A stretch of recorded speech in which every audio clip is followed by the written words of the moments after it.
Hey, it's JD here, and I wanted to just pop in at the start of the episode to run something past you.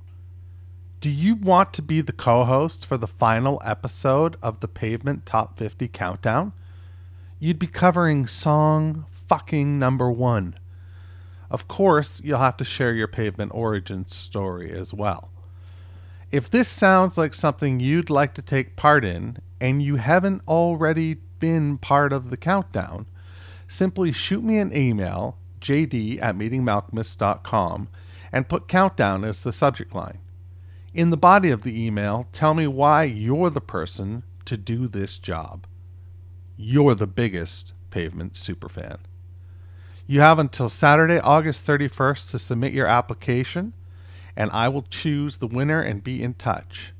Good luck to everyone, and now, on with the countdown.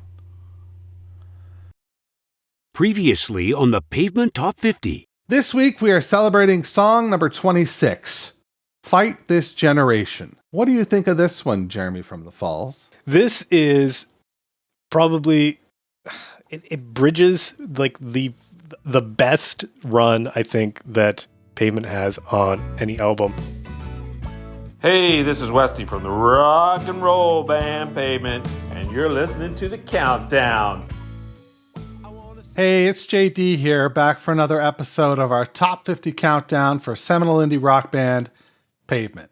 Week over week, we're going to count down the 50 essential Pavement tracks that you selected with your very own top 20 ballots. I then tabulated the results using an abacus and a bong made out of a kumquat. How will your favorite song fare in the rankings? You'll need to tune in to find out. So there's that. This week, I'm joined by Pavement superfan, David from New York. Dude, how the fuck are you? I'm fucking great. I'm psyched to be here chatting with JD. Oh, that's cool. Another Pavement superfan. Yeah, absolutely. Did you make your pre-order for the box set? Or are you going to? I'm going to. I'm just like, it's crazy because it's like one of those things that I think a little bit like you. I sort of came to Pavement when that was like my shift to CDs, and I got all of their stuff on CDs, and then I only started getting the vinyl in the last couple of years. Yeah. And so literally just before this, I ordered my last piece, which was Watery Domestic. Watery Domestic, and then the singles thing looks just freaking amazing. So it does. Yeah, I'll order it. The shipping to Canada is obscene, though. It's like $60 US to ship to Canada, which is like that's not right. That's probably $80 a Canadian, you know. So yeah. it's like half the cost of the product. Yeesh. I don't know. So David, let's not beat around the bush here. Let's get right into things. You mentioned compact discs and your collection. Tell us about your Pavement Origins story and getting those compact discs. Well, JD, when I was 4 years old, Billy Corgan murdered my parents. No. Actually, that's not true. I grew up in the San Francisco Bay Area, and I was right in I would have been, if I wasn't such a prick and took myself too seriously, I would have been right in the midst of like the beginnings of Pavement. Because, all the people around me were like saying, I was reading stuff, how great Pavement was. And I was like, oh, fuck that shit. I'm not going to jump on the bandwagon, the indie bandwagon. And so I didn't really get into them until maybe 1996. Okay. Which is, they're still, they're peaking, as they usually did. And so I don't remember if it was Bright in the Corner, or no, it was Crooked Rain was definitely the thing that kind of just sucked me in for life. And then Brighten the Corners. And I'll tell you a quick story about in 1997, I went to Rolling Stones concert. Pearl Jam opened up the Oakland Coliseum. And I drank a lot, and I got about an hour of sleep. And the next day, because of lack of sleep, I asked the girl out in my class that I had a hard crush on to go out for coffee. We talked for like 3 hours. And then I ended up marrying her. I've been married for 24 years to her. Wow. But after that coffee, I rode my bike over to my friend Walter's house, and he was playing some records, and he put on Slanted and Enchanted. And I have like the strongest memory of listening to Here on his little dinky turntable. So I got into the band like 96 and 97. I saw them at where was it? The Warfield. Okay. And then Where's that? In the that's Bay in as well? San Francisco. Yeah. Okay. And then I saw them in 99 for Terror of Twilight. And I've seen Jicks and Pavement and stuff since then. And I did see them in Philadelphia this last time around with my friend Seth. nice. So that was freaking amazing. Loved that. So yeah, I mean, they're kind of like a second wave band for me because I was into like stuff like R.E.M. and the Replacements and Husker and all of this stuff, and then I got into Pavement, and it's kind of like it's something that's stuck with me, and it's definitely a pretty hardcore like relationship. You know what I mean? Yeah. Yeah. I know exactly what you mean. So talk to me about your first real-time record then was Brighten the Corners, right? If you got in 96, Brighten the Corners comes out in 97. Yeah. It's funny. I think, it must have been Brighten the Corners. And that's still, I mean, the thing is about the records is like, I think that each of them has been a favorite at a different time, including Terror of Twilight, which when it came out, I love that record. It's like a shift in a different direction in some ways, but it's so fucking brilliant. And I just can't, I love all of the records. I'll tell you, I'll come back to that later, but, there was an interesting hole in my, my collection until fairly recently that I'll tell you about, but all right. Yeah. So did you saw them in Philadelphia on the reunion tour. What did you think this time out? Dude, it was like bliss for me. I was like smiling the whole time, which is probably exactly the opposite of what I did when the first times I saw them when I was, thought I was fucking cool or something. But this time I was just grinning the whole time. And, I know you've seen a bunch of those shows. People were singing along, which is like not a super pavement-y thing, but it totally was great. And also a cool thing was that my friend Seth, he has his son and some friends of his, they're all into Pavement, and they're like this new generation coming up. And so they were there. And that's obviously so cool because it makes me think of like, when I was growing up and I was into like the bands from the 60s or something, Yeah. Like it's like a cycle, that goes on. What do you think pulled him in? Was it osmosis from his old man, or was it Harness Your Hopes, or what's the deal? Yeah, well, I think it's people who want music that doesn't suck, that's not corporate music, that is just fucking, it's cool and original, and it just, there's a thing that Malcolm has said in this, I think recently someone asked him like, why are you going to make another record? And he's all, no. He said, the songs exist in the present, which I love that. Like, I mean, it's such an obvious, simple statement, but it's also true, right? The songs exist in the present. And so each time you sing it, that song is going back out. Each time you play a record, it's existing right in that very moment. So it's like, I just think the music stands out. Maybe the whole Harness Your Hopes thing kind of brought in a few people, but it definitely made me slightly hopeful for the future. Harness Your Hopes definitely harnessed my two girls. Oh yeah. They're both big TikTokers, and I guess that's where they saw it. But my daughter will brag to me that she's got Pavement in her playlist. I think she's got one other song, but I don't know the song. Yeah. I'm guessing it's like something like Major Leagues or something like that. That would be my guess.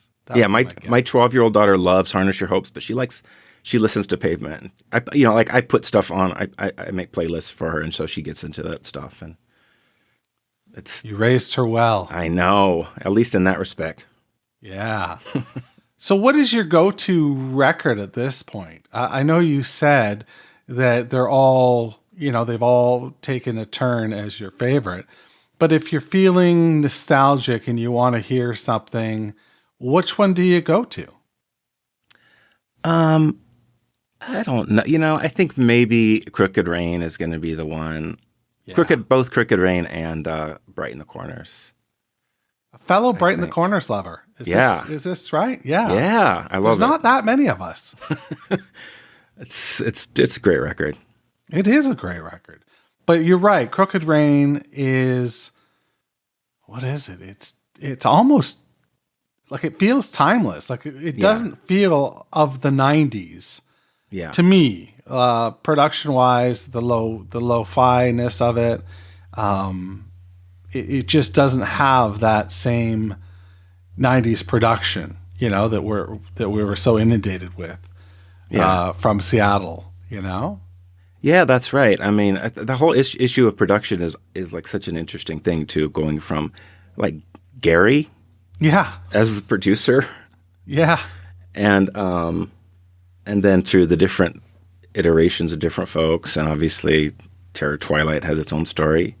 But yeah, I mean, I think that's part of it. Like, and you go back to those early like demos and stuff, and it's just they are just fucking around with sound a lot of the time, right? And I was listening to because they're streaming the singles collections, They are? Yeah. I was listening to that today, and so I was just like a song I don't like just put on. Is it the K-Dart song or Internal K-Dart? Internal K-Dart, yeah. Yeah, which is like it's not like a fully formed human, being. It's like a sonogram, but it's still beautiful because you can hear Spiral and SM like kind of experimenting with sounds and how they're going to play off each other and just textures and stuff. And so, that stuff is really important, obviously. I love your analogy. It's a sonogram. That's brilliant. It will be fully formed at some point, Slanted and Enchanted. Yeah. But early on Demolition Plot, it wasn't necessarily. You're right. It was more foggy, primordial ooze, I call it. But I like your sonogramness. That's very cool. So is there a single in the box set, one of the 7 inches that you're looking most forward to?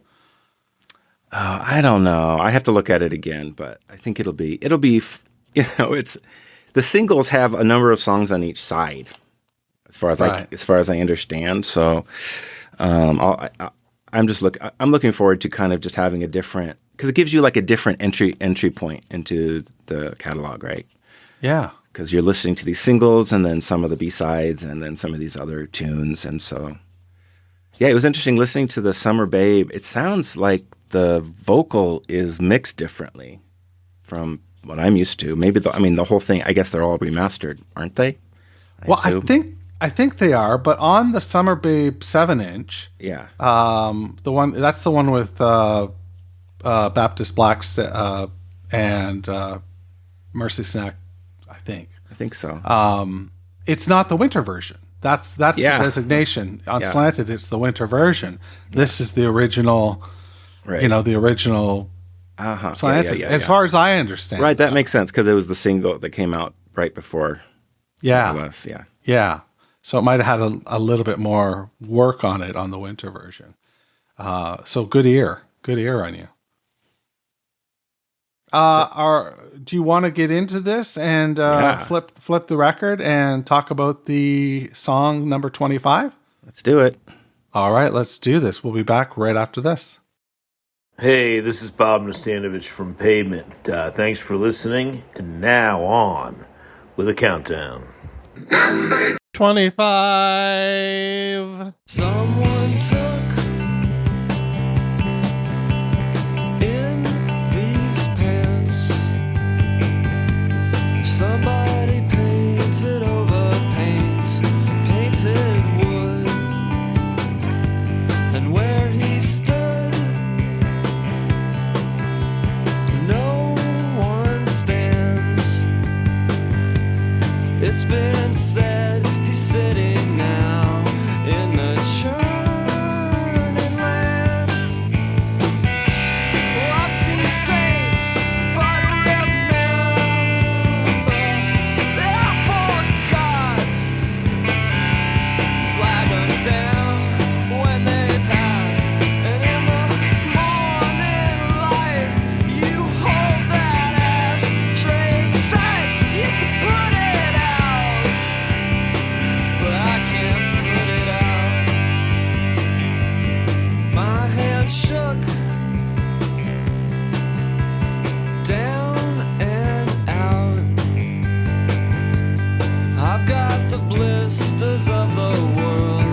world new. I named the book after you. So look up and watch the camera lens when the risers fade. Slow it down, song is sacred. And brother, you're a hunter and you're right at home. And in the morning light, I'll hold my ashtray tight. I can take it down, and you can't take it down.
Song number 25 is our first entrant from the masterpiece Watery Domestic.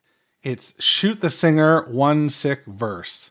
David from New York, what are your initial thoughts about this song? Shoot the Singer, I think it's probably one of Pavement's most perfect songs. Like if you just listen to it, the textures, it's such a beautifully textured song. And like the production is pretty unique, I think, for them.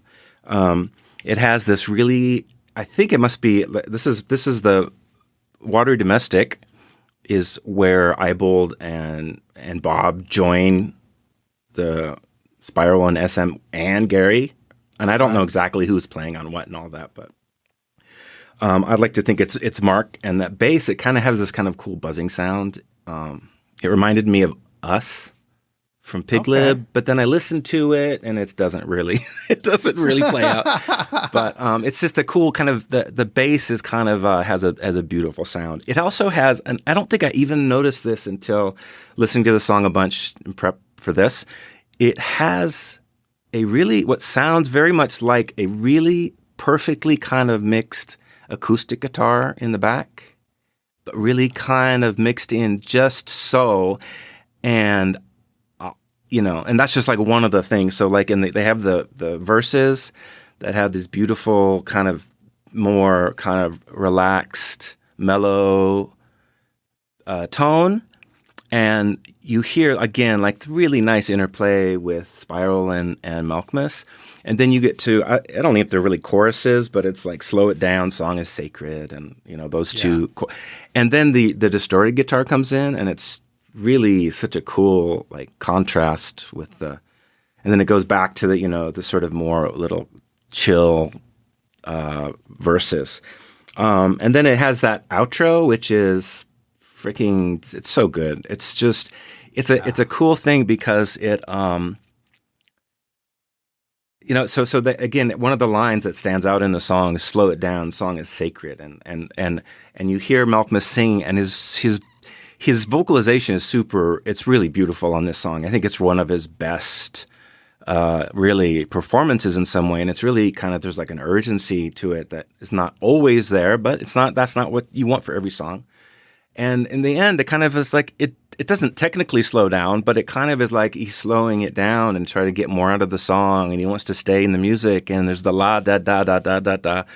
And, which made me think about, so this is Shoot the Singer. It's a song that has references to music in its title. And and maybe a little bit in the song. And then it made me think of other songs like Cut Your Hair has that kind of, the non words, but vocalization, right? Right. So a lot of and that's another song that's about music. So it's like, I feel like there's a few others that I can't remember now that have, so Pavement songs that sort of have like music themes or songs about songs or whatever, they seem to often go into that, la la la kind of shit, which is really cool. It's kind of like pure music without words or something. I don't know. This song, it's such a beautiful song, and obviously Watery Domestic is, such a like masterpiece. And I owe you like a massive. I owe you massively because super fan that I am. I've seen them a bunch, and I had everything, and I had gotten like westing and all of that stuff, and listened to that stuff before I discovered in the last like 5 years. Don't fucking mock me, dude.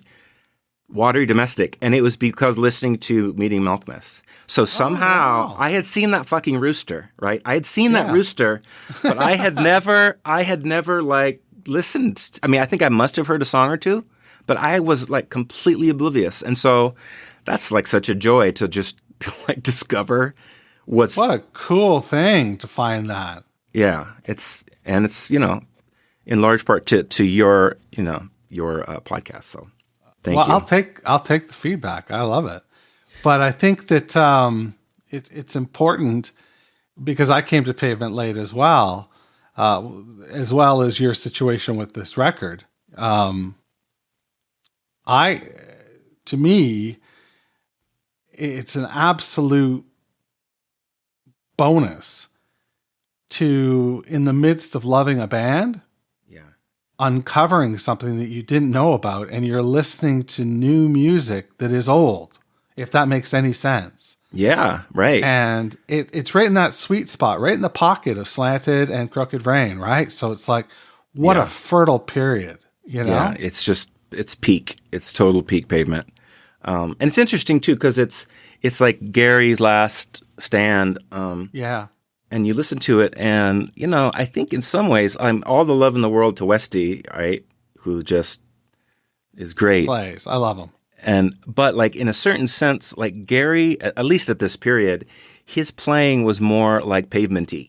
You know what I mean? Like, sure, it's more. It's a little bit more rickety, slapdash, and kind of. I hate to say slacker or whatever, but it kind of like it really fits in. Of course, they kind of Westy kind of. It's a slightly different direction, but I mean, I love them both. But that EP. So it's the cool thing is like I have no nostalgia about the record. I just listen to it. It's right now. It's happening, and I get into it. But I feel like it's a song that has two standouts, and that's Frontwards and Shoot the Singer. Yeah, and they're set up like perfectly with Texas and Lions Linden, right? Because it's just such a perfect little sequence. You can't get a more perfect EP out there.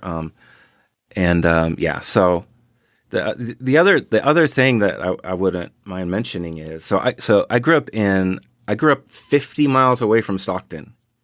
Gee whiz. And so like it's hot and boring, and like those songs like Lions Linden especially, but also like Summer Babe and a few others, they totally evoke that landscape of like bored, kind of just like, like suburbia. It's kind of like a little bit almost beyond suburbia in some ways. It's kind of this, every street a straight line, all of that stuff. And, and then there's the Delta and the girl mixing a cocktail with a cigar, all that shit, So it's like very, it's very evocative of that whole landscape. Yeah, I mean, I can't say enough about this EP. Like you mentioned, they're standouts, but it's Sophie's choice to pick the number one, and I would include Lions Linden and Texas Never Whispers in that. For sure. It's just so goddamn good. And even when you listen to Lux and Redux, and you get like Greenlander and I forget the other two right now because I'm an asshole. But even those outtakes from Watery are spectacular. Yeah. Oh, I know. Greenlander is another one of those sleeper ones that's such a freaking cool song. Yeah. Definitely. Where do you think, in the scheme of things, this song was rated 25, so right at the halfway point. Do you think it's overrated, underrated, perfectly rated? What do you think? I think I'm glad it's not any lower, like, you Me know, too. because I would put this in the top 10, 15 for me, for sure. Of course, it changes all the time, like, you know, whatever. But I think 25's, it's fine. It's, you know, I'm not going to go on a rampage. I'm not going to go on a rampage, JD, against your fans. Did you vote? I didn't vote. You know, I saw the call and then I meant to and then I didn't. But So many people have reached out and said, oh man, I missed this. But yeah, there was enough to make this 100% valid, let me tell you. yeah.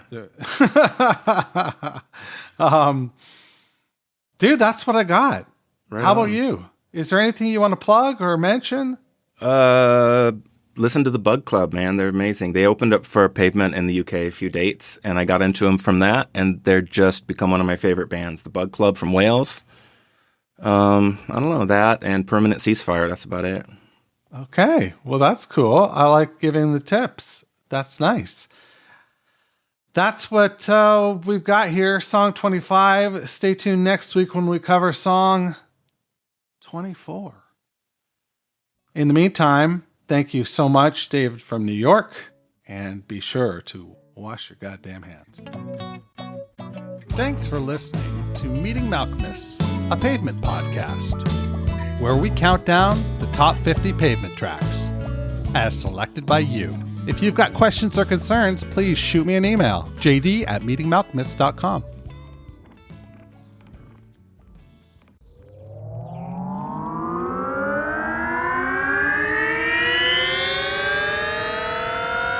To podcasts and such.